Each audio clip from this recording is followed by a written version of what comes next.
ভাবি একটা খুশি খবর আছে ভাবি। বিয়াদব, হেই তোর তো সাহস কম না? তুই আমাকে এভাবে পিছন থেকে এসে জড়িয়ে ধরলি কেন বলতো? আমি আগে ভাবতাম তুই আমার সঙ্গে দুষ্টামি করিস, কিন্তু তুই তো দুষ্টামি করতে করতে তোর লিমিটটা ক্রস করে গেছিস। তুই কোত্থেকে বলা নেই কওয়া নেই হুট করে এসে পিছন থেকে আমাকে যেভাবে জড়িয়ে ধরেছিস, এই দৃশ্যটা যদি আমাদের বাসার কাজের লোক বা তোর ভাইয়া দেখতো তাহলে তারা কি মনে করতো বলতো? তারা তো মনে করতো তোর সঙ্গে আমার অবৈধ সম্পর্ক আছে। তুই কেন করলি এমনটা? বল কেন করলি? ভাবি তুমি আমাকে থাপ্পড় দিলা। জানো ভাবি, আজকে না অনেক বড় একটা খুশির সংবাদ ছিল। আমি সেটা দেওয়ার জন্য তোমার কাছে আসছি। আর আমি এতটাই এক্সাইটেড ছিলাম যে একটু বেশি করে ফেলেছি। আসলে ভাবি হয়েছে কি জানো, আজকে আমার মাস্টার্সের রেজাল্ট বের হয়েছে। আমি ফার্স্ট ক্লাস ফার্স্ট হয়েছি। এটা বলার জন্যই তোমার কাছে আসছি। এর বেশি কিছুই না ভাবি। ভাবি তুমি আমাকে ক্ষমা করে দিও, তুমি আমাকে ক্ষমা করে দিও ভাবি।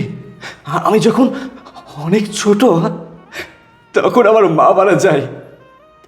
আমার মায়ের মুখটি কেমন আমার বলে নাই ভাবি।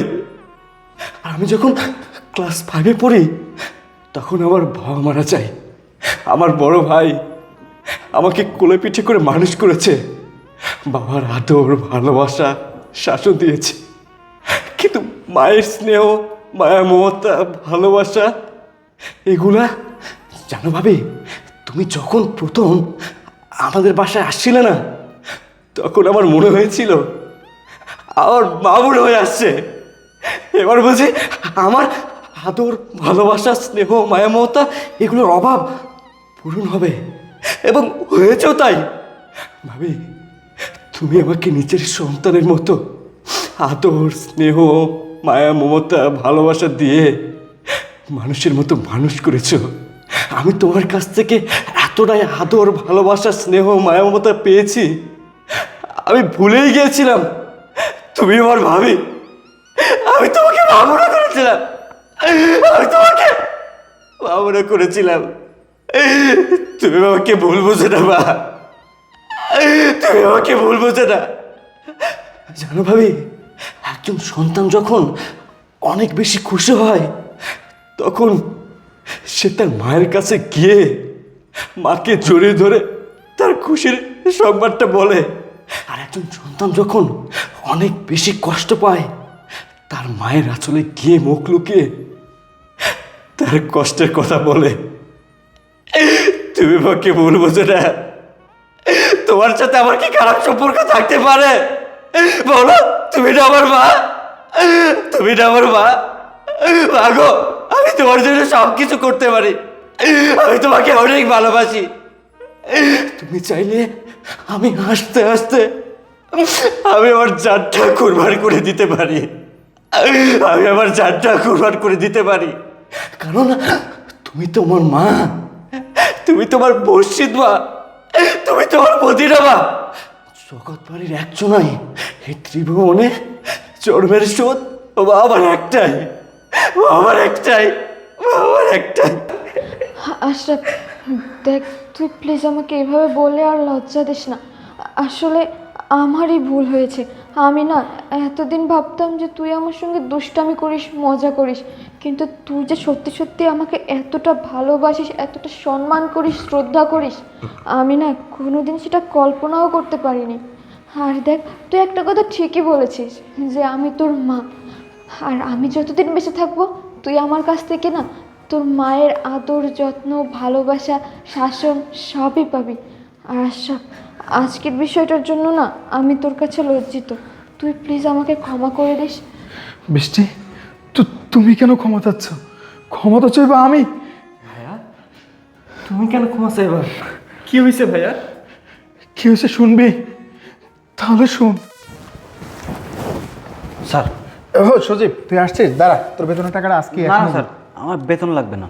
বেতন লাগবে না? তাহলে কিছু বলবি তুই? হ্যাঁ স্যার বলবো, কিন্তু কিভাবে যে বলি ভেবে পাচ্ছি না। এই শোন, তুই ম্যানতা ম্যানতা না করে বলে ফেল, কি বলবি বল। স্যার, আপনার স্ত্রীর সাথে না আপনার ছোট ভাইয়ের অবৈধ সম্পর্ক আছে।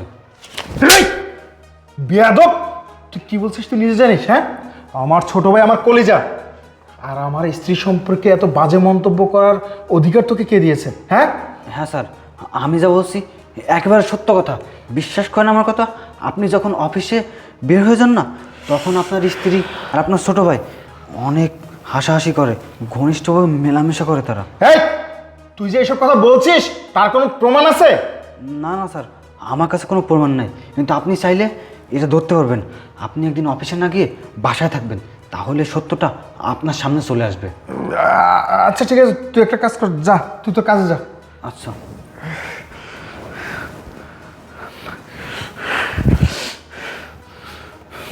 না না, আজকে আমি অফিসে যাব না। আজকে আমি অফিসে না গিয়ে আজকে আমি দেখব আমার স্ত্রী এবং ছোট ভাই তাদের ভিতর কি চলতেছে। আমি বাসার বাইরে দাঁড়িয়ে থাকব। ভাই শুনলি তো, এই ছিল ব্যাপার। কিন্তু ভাই বিশ্বাস কর, আমি না কাজের ছেলের কথা প্রথম বিশ্বাস করতে চাইনি। ও আমাকে বারবার বলছে, স্যার একটা দিন অফিসে না গিয়ে আপনি বাসায় থাকেন, আপনার চোখ কান খোলা রাখেন, আপনি দেখেন আপনার স্ত্রী এবং আপনার ভাইয়ের সাথে অবৈধ সম্পর্ক আছে।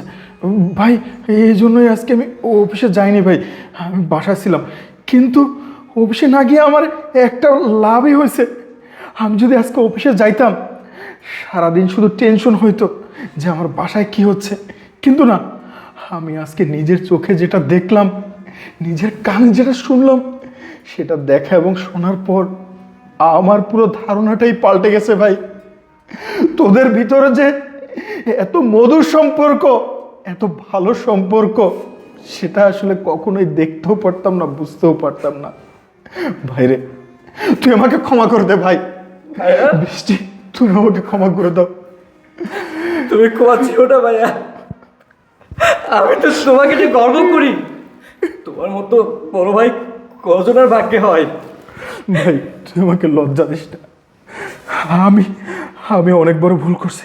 যাক, আমি ভাই, তুই না পরীক্ষা পাশ করছো, হ্যাঁ তুই না ফার্স্ট ক্লাস পেয়েছ ভাই, আমি না অনেক খুশি। আমি তোকে নিয়ে গর্ব করি ভাই। আজকে আমি সারা মহল্লা, সারা এলাকাতে আমি মিষ্টি খাওয়াবো ভাই। আজকে সবাইকে আমি মিষ্টি খাওয়াবো।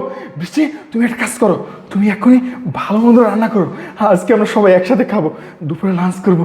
ভাই আমি যাই, আমি বাজারে গিয়ে মিষ্টি কিনে নিয়ে আসি। তোরা থাক, তোরা থাক। ভাই তুমি ভিতরে যাও, আমি রান্না করতে যাই। ঠিক আছে ভাই।